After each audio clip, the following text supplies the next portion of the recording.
Hi everyone, thank you so much for joining. So we're here to just have a discussion, a very hopefully robust and insightful discussion on the emerging health technologies and also what opportunities they might present to us as an industry. I'm just going to do another quick introduction because I'm really delighted to be joined on stage. We've got a very experienced panel of speakers, mostly from outside of the industry actually. And also with very diverse backgrounds. So a valued member, on the far end here, we've got a valued member of the mass participation community, a tech entrepreneur, and you've heard from him already today, and you're probably going to hear from him a few more times, and also founder of Picture Board Partners. Welcome, Unmish. Thank you for joining us. Thank you. Very, very pleased to be having a doctor in the house, and not just a run-of-the-mill doctor. We've got a functional medicine doctor, and Dr. Rex has devoted his adult life to the practice of longevity and preventative medicine. So welcome, Dr. Rex, and thanks for joining us. Thank you. And last but not least, we have a former investment banker who is now shaking up the wellness industry with some of his own cutting-edge technology. So once again, thank you for joining us. Thank you. So we're here to talk about wellness, and I thought I'd just start with a definition of what wellness is. I mean, we've been talking about it all day, we pretty much know, but wellness can be defined as an active process of becoming aware and making choices towards a healthy and fulfilling life. And it's more than being free from illness. It's a dynamic process of change and growth. Now, we all know that, but you may not know that today the global wellness market, it's valued at $4.75 trillion. So it's a colossal global industry, but it hasn't actually always been like that. For a long time, as we know, it was written off as a series of fads or hacks, and that didn't actually move the dial on health or well-being. But that's all changed, and that couldn't be further from the truth today, as we see healthcare blending with well-care. And doctors like Dr. Rex are actually prescribing wellness as part of a recovery or a health plan. So I'm going to start with you, Unmish. With that in mind, what do you see as the macro factors that have influenced this growth or this pivot? And also, do you think that the pandemic has impacted that? So I think this is it's a once in a generational trend. In the sense that if you look at industrial employment and then professional services employment in the post-war period, if you look at the introduction of women and diversity in the world in the 90s, if you look at digital ways of working in 20 years ago, so there's a generational shift, and once it's here to stay. So that's the sort of first point. What's driving this, in my view, are fundamentally three factors. One, the centrality of the mobile phone, or the very, very smartphone, as I call it. I think it's a very important piece. Access to information, consultation, payments, transaction, everything is in one piece. Two, I think we are in a stage 20 years into the internet where there is a very large drive to self-improve by having your own information, knowledge, wisdom journey. And that's happened to us from a travel perspective, happened to us from an education perspective. It's now looking inward from a wellness perspective. And then last but not least, there's a very large curiosity for alternative medicines outside of allopathy, which again, over 20 years of the internet, whether it's traditional Chinese medicine, Ayurveda, Reiki, yoga, whatever the case might be, there's been information available now the last 20 years. So I think those are the sort of three broad pieces. One is a device, the other is an actual habit of self-improvement, and third is the information being available for you to be able to action. The only caveat I would say between health and wellness is health is regulated, whereas wellness is not regulated, and that brings in different kinds of economics. Hope that sort of is a start. Great start. Thank you. Thanks for setting the scene. And I guess following on from that trend of pivoting more towards wellness and that people wanting to take more control of their own health journey, and Dr. Rex has seen this a lot with your own patients. Dr. Rex is now going to kindly actually take us through some of the more innovative technologies that are on the market at the moment, and also some things that are coming that he's actually been dealing with his own patients. So we might just step aside and because we've got a little bit of a slide presentation. So I'm going to hand over to you. Thank you, Dr. X. Thanks, Caroline. Thank you, everyone, and thank you for your definition of wellness. You know, I don't really see sick patients. I see people who are not yet sick.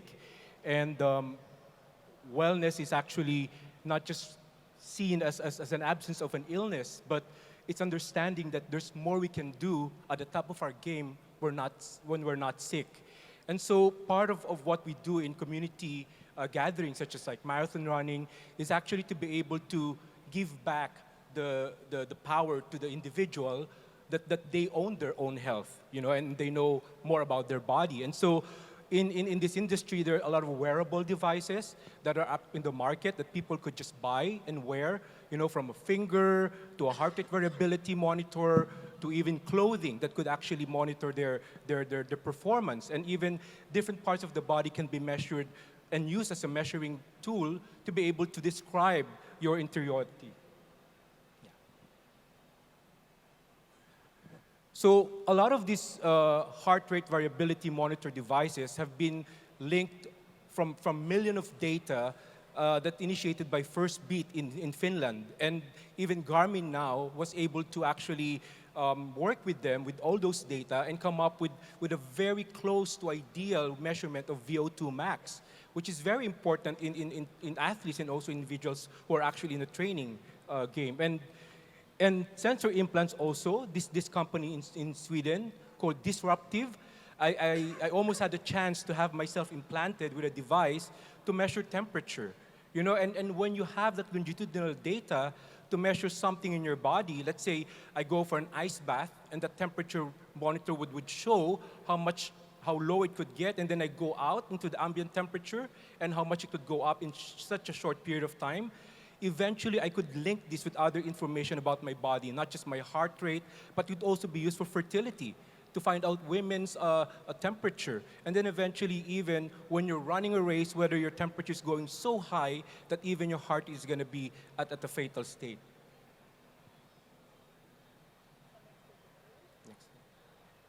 So there's a video I want to show. This is not something that we have used in the clinics yet, but this is something that probably you might have seen on social media about at-home testing for urine, so that people would know their electrolyte status and even the other aspects of their health.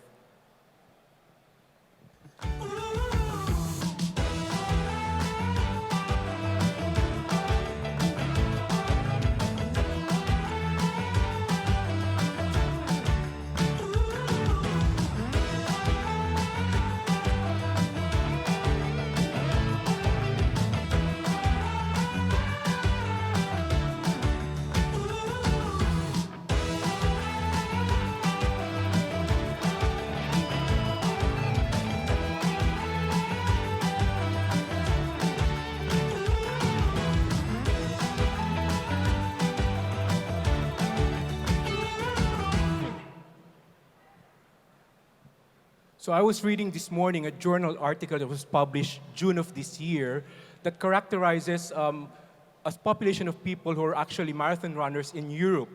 And they said that majority of them, 35%, run out of a habit. You know, it's their hobby. And only 16 to 17% say it's because of health, and around 17% say it's because of weight loss. You would think that probably, oh, that's a big discrepancy between you running for reasons of being just a hobby and for health reasons. But if you combine those people who are running because of health purposes and, of course, for weight loss, it's actually much far greater than those who are running just for a hobby. So I really would advocate for at-home testing. And the one here on the left is DNA testing. In fact, I brought with me like a box of a genetic test kit. You just need a blood spot, you put it on paper and send it off. And the important thing about that is it could describe your normal self, you know, before you even get sick, to be able to know how much you need to train and how far you could actually go on with the training based on your injury potential, your recovery. And so your trainer, your doctor and yourself could actually adapt to what your body is really designed to do. And you could actually meet your potential by even tweaking certain things such as nutrition, by adding supplementation, and probably improving more on rest and recovery. So probably what is the future of these testing devices and wellness? You know, the difference between wellness and illness is just a few letters. Remove we from the wellness, it becomes illness. So when you are feeling alone and you don't have any support, whether it's data, whether it's support from a professional, or whether it's support from a community of people who wanted to do the same thing, activities that you wanted to do, then you're actually left without anything to use as a benchmark for your potential. And so smart products in the future might really just be wearables, not just a gadget, but could also be part of your daily wardrobe, and even things that you don't even need to be worried about. And one thing about this smart toilet is about gut testing. A lot of the positive effect of running or even doing marathon or walking is that it gives you a mental state that's actually very good. And I always believe that the gut is connected with the brain. And so gut testing in the future will be probably one of the things that we need to consider for people who's going to do activities like this. Fantastic. Thanks, Dr. Rex. Just on that, I mean, I found that smart toilet concept incredible. Do you think something like that is the future of wellness in terms of people wanting to take control of their own health and wellness journey? Do you see in however many years' time, you know, something like a smart toilet being in everyone's houses? Yeah, definitely. You know, we only have 1 trillion cells in our body, but we have 10 trillion organisms in our gut. So the question is, who's squatting on whose property? So to be able to know what characterizes your body is to know also your gut biology. And we're going to talk about a little bit later on in the discussion about how the industry can use these technologies. But for the people in the audience sitting here today, it is an industry that's moving really quickly, and it's very, very dynamic. What recommendation as a doctor would you give to people that are, you know, wanting to use those home tests to take better control of their own health journey? How do they weed out the fads from the foundations, I guess? Yeah, there's really a lot of companies now, techs and even startup. But I think the best way is the intention. You know, what do you really want to know about your body? And if you're looking for an illness or a disease, then you have to go to the hospital. But choosing something that will describe your normal state so that you would know how to improve it is actually one of the best probably deciding factor for what kind of test you want to do. Is it about your mental state? Is it about your gut state? Is it about your hormones or your vitamins? And also whether the validity of the test results has a lot of data that's been published already. And third, whether you can find a practitioner, doesn't have to be a doctor, to be able to interpret to you the result. It could be a nutritionist, could be your PT, could be your workout trainer, it could be anyone in this field who are actually more knowledgeable. Fantastic. Thanks, Dr. Rex. And we've got another piece of technology, so I'm going to invite Dipra back to the stage. As I mentioned before, Dipra is a former investment banker, has just launched his own technology. It's actually only been in the market for 2 weeks. It's 3D body scanning, but Dipra's big USP, it's done on a mobile device. So this is very, very progressive. So over to you, Dipra. Thanks a lot, Caroline. And thank you very much for having me here. I do appreciate the opportunity. Traditionally, body composition's been measured through things like DEXA, through bone density scanning, or by doing bioempirical electrical impedance, which is, you stand on some scales, shoot some electricity through you. But 3D body scanning has always been limited to being quite niche because it's very hard to access. And effectively, we've now invented, I can see there's a lot of people with Apple, a way for you to get measured on your Apple device. So as long as you have an iPhone 10, 11, 12, 13, 14, you can now actually get scanned in the privacy of your own home without actually having to leave your house. And you can do that in a matter of minutes. So from an accessibility perspective and affordability perspective, we're trying to bring this technology to the masses. It uses infrared, which means there's no pictures taken. There's no harmful X-rays or any of radiation involved, so people can do it as often as they want. Our core target market that we see people using are people who are actually interested in losing weight. They want to be able to now see that change in that body shape. Because as you're working out, or as you're going to the gym, or as you're preparing for a marathon, your body actually changes, and being able to actually visualize that is what we do.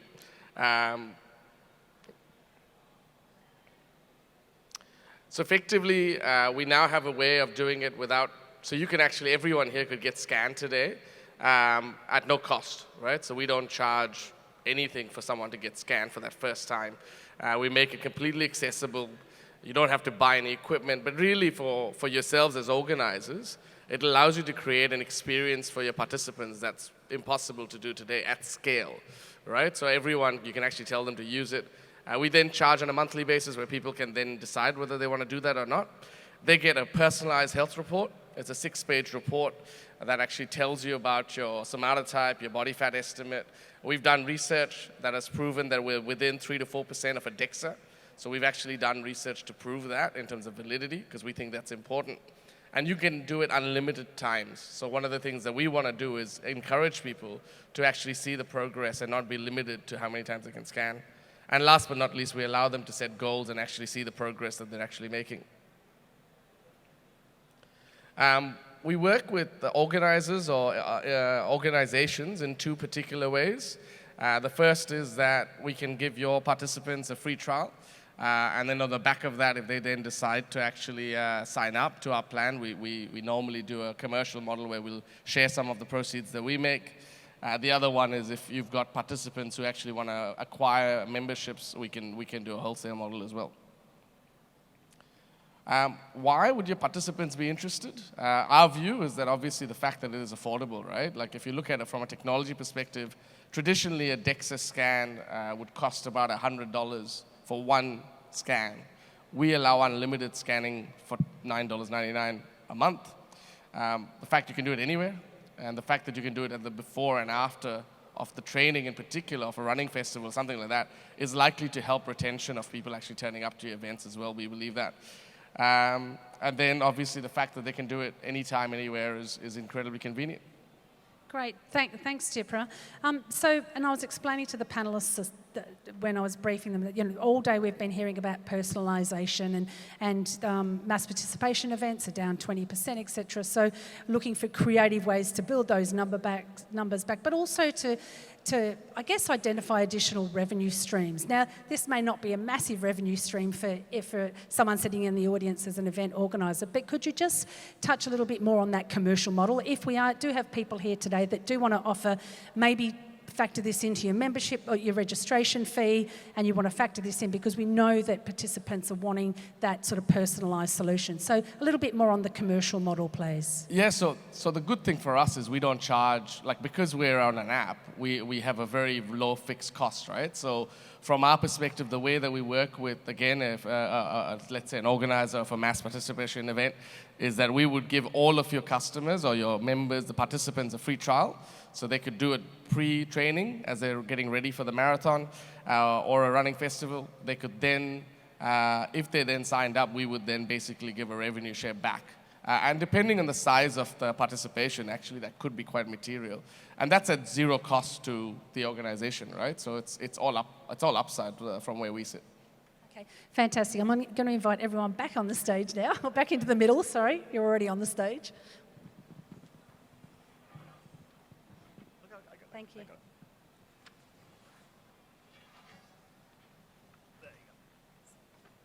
So yes, just really wanted to have a discussion around what this actually means for the industry. Where are the opportunities? Because clearly there's some fairly cutting edge tech here. Some of it I was aware of before I did this research. Some of it I wasn't. But I think I'll start with you again, Unmish. I always start down the end of the panel. Could you envision, looking at understanding the market and seeing this technology today and with your own knowledge, could you envision wellness technology becoming an effective revenue stream for race organisers? The short answer is yes. I think you have 2 different models. It's really a question of which of those 2 models, which would meet the race organizer's vision. That's point number 1. I think point number 2, as Chris was saying this morning, and we've spoken a few times in the last 12 months about this, they are probably 100 times the number of people off the track and along the track than the number of participants. So I would not only look at it from the perspective of I have so-and-so's data and he or she is running the race, therefore I can offer it to them. There's no reason why, from a classic sort of TAM, SAM, SOM perspective on universe and market sizing, whilst your SOM is fundamentally the racers, your TAM fundamentally is the entire universe. So, I think if you start looking at it from a very tactical perspective, yes, but I want to sort of try and broaden the lens a little bit more to sort of say, actually, this is quite large, and you could sort of run a campaign running into the event itself to actually get a lot more piece. And then the third piece could be you could actually look at, like in Singapore, you've got polyclinics and other networks with the municipality. Because the big advantage, and I was speaking to somebody else backstage about this before lunch, is a lot of federations today, if you look at, say, rugby, cricket, football, they work with national governments. Other events actually look at state governments. Brisbane is a classic example for the Olympics. The race organizer always works with the municipality. And that means you have a city stronghold with the mayor who can actually, look at public health, who can look at education. So I'm trying to sort of make it more of a concentric circles model. On the day, race plus the audience, but in the race suite, there's a much larger net that you can cast. So short answer is yes, but there's a lot more there. Fantastic. And Dipra, being from the corporate background, do you see your technology and the other technologies offering additional value to corporates, to partners? So for companies that are partnering marathons, do you see that could be a value add for them? Absolutely, right? Because I think at the end of the day, I think measurement is important. I think people want return. I mean, corporates, I come from a corporate background, as you pointed out many times, but like return on investment is key. So the ability to actually see that, that there's differences being made to participants is something important. We've actually had corporate sponsor effectively memberships, maybe not a year long, but a couple of months. But yes, I absolutely see that as being a key opportunity because it allows them to also then show that they have a value proposition and they're actually doing something good for society, right? Like they're actually bringing technology to be accessible. And yeah, from my perspective, absolutely yes. I've only run one marathon in my life, and it was 16 years ago. It was the Great Wall of China Marathon. It nearly killed me. But at the time, I found a book that was called The Complete Beginner's Guide to Marathon Running, and it became like my Bible. I've kept it today because of all the crazy notes in it. But I think the only thing that I was doing at the time was jumping into ice baths. And I remember thinking, wow, this is really cutting edge.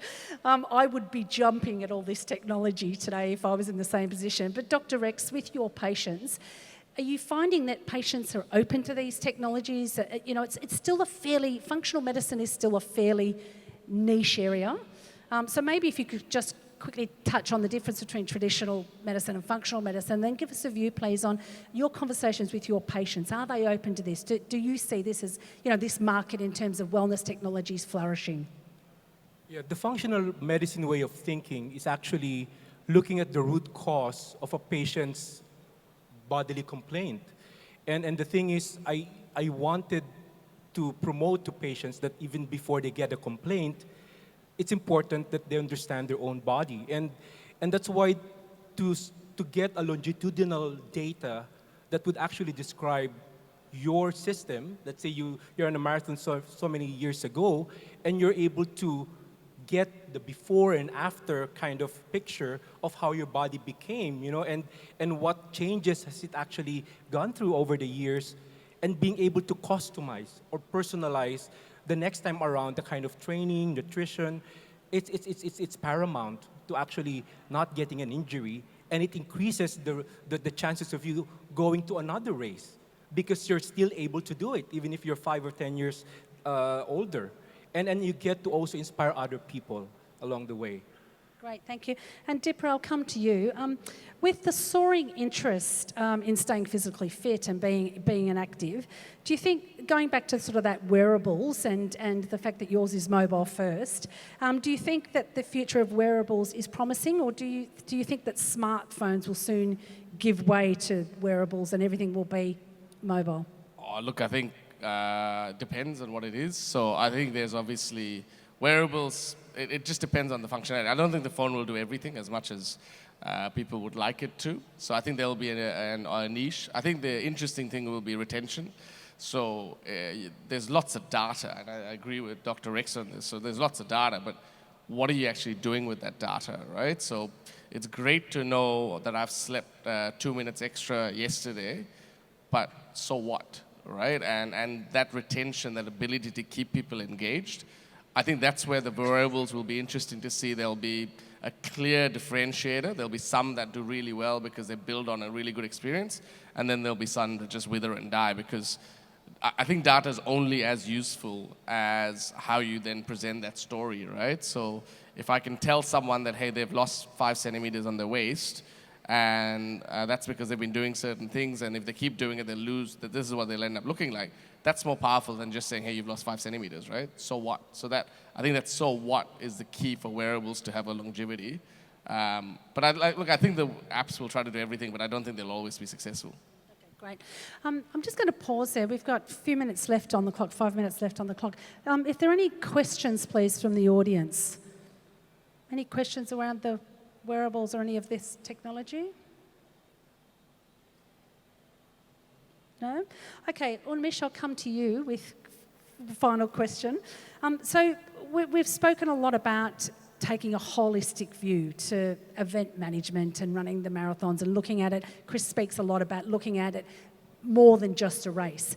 Could we take this principle of holistic medicine and wellness and apply the similar principles to the way that we are running these our own events? And where do you see the opportunity there? So my practice works across sport, media, and gaming, right? In the media space, there's a whole new type of web-based television channels called OTT, over the top, Netflix and Stan, and you got various other players around. I was doing a workshop with a fairly large regional player, and they were looking at a next generation product.